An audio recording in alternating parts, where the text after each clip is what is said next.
welcome to the show. I'm Sharon. It is Fabulous Friday, Fun Friday, and I just love it. Thank you so much for joining. Now we're going to talk about the mind, the 9 levels of the mind.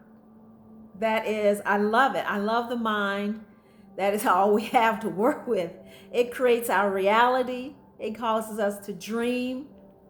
So the 9 levels of the mind are the beta mind, the alpha mind, the theta, and the delta mind.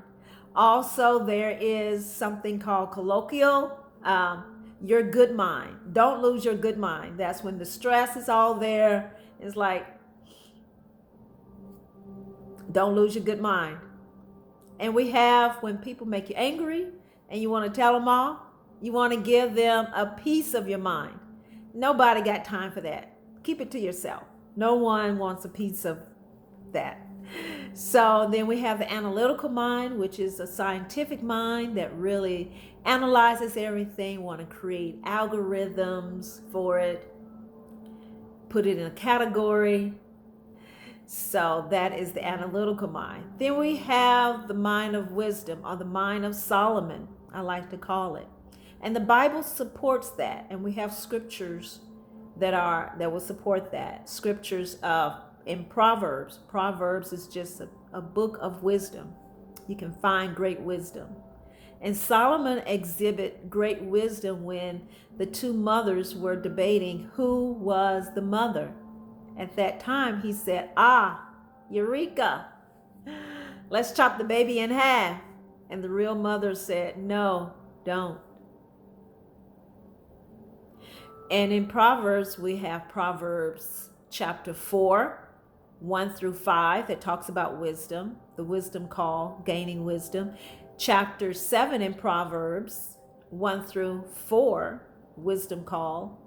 And Proverbs chapter 8, verse 35 and 36, talks about wisdom and death. We'll explore that and see what that's all about.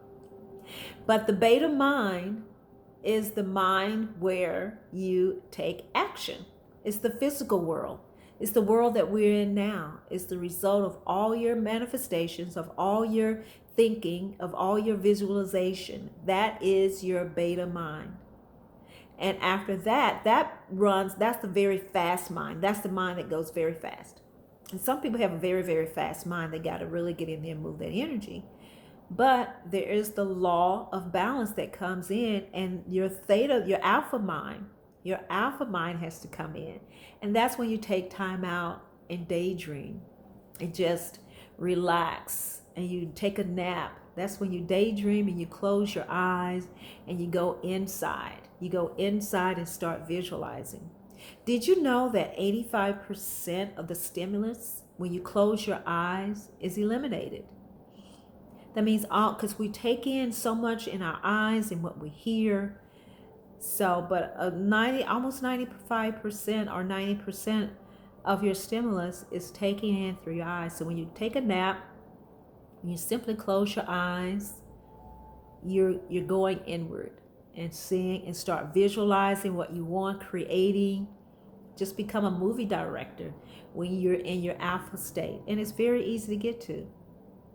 The next level, which is a little slower than the alpha, is the theta. That's when you get intuitive insights, a hunch about something. The universe just gives you a little kiss on the cheek and say, here's a hunch, a little kiss on the little chin. Here's a hunch about something. Or maybe I should go here, or I ought to go there, or just going down the street for no reason, and you see something or someone you've probably been thinking about, or an idea, and it comes. So, and the next level, which is even slower, is the delta. That's where the body is repairing itself. You're in a deep, deep sleep. You can do your astral traveling, out of body traveling, and things of that nature. So you can travel outside the body. Now the next level, or if there's a level, because everything is happening as in a spiral. It's not a linear, line, occurrence in life. So we have those minds of your good mind. And that's when you're so stressed in layman's terms or local colloquium. Don't lose your good mind. Don't lose your last mind. Hang on to it. We have the I want to give you a piece of my mind because I'm really pissed off at you. And you cut me off in traffic. You took the last sandwich, and I want to give you a piece of my mind. Ain't nobody got time for that. Keep it to yourself. Keep it to yourself so we can move on. And we have the analytical mind, which is a scientific mind. And this is a mind where you've come up with your analytical, you're in the beta, you're action oriented, and then you're in the alpha, which is the dream state, and you analyze it. So those are the two levels. You have your beta here, your action oriented, and you have your alpha, which is your dream state. And within that, those two states of mind, you have what is called thought. And your thought is a blending of, it could be analyzing or what you have created between those two levels. And that is what we call thought. So you have a thought about something. So you thought about that and you thought about this. And now you want to bring it into reality. That's where the analytical mind. Now there is a mind called, I call it the Solomon mind, or the wisdom mind that overrides everything. Because as the Bible says, when you get wisdom, you get understanding. You have everything. As is the story I told earlier about Solomon and the mother finding wisdom. And in the Bible it says that Solomon had great wisdom. So we're going to explore that a little deeper. One is Proverbs chapter 4, 1 through 4, Proverbs chapter 7, 1 through 5, and Proverbs 8, chapter 8, verse 35 through 36. And it reads like this. In chapter 4, verses 1, listen, my sons, to a father's instruction. Pay attention and gain understanding. I give you sound learning, so you do not forsake my teaching. For I was too a son to my father, still tender and cherished by my mother. Then he taught me and said to me, take hold my words with all your heart. Take these words in, because these words are deep. He was taught by his father and then his father, and he's passing it on. And you pass on wisdom. That is really how you pass on wisdom, is that someone has to teach you, or you're in great observance of a master. And another way that you can gain wisdom is just being in the presence. And silence can be a wonderful teacher. That is how you're also passing on wisdom, just being in the presence of the great ones. So also there's one in chapter 7, verses 1 through 4, and it is talking about wisdom against anything, any temptation that may come up against you, that you have wisdom over it. And it reads, my son, keep my words and store up my commands within you. Keep my commands and you will live. Guard my teachings as the apple of your eye, meaning very important. Bind them on your fingers, write them on the tablet of your heart. Say to wisdom, you are my sister, and to insight, you are my relative. It's everything, wisdom.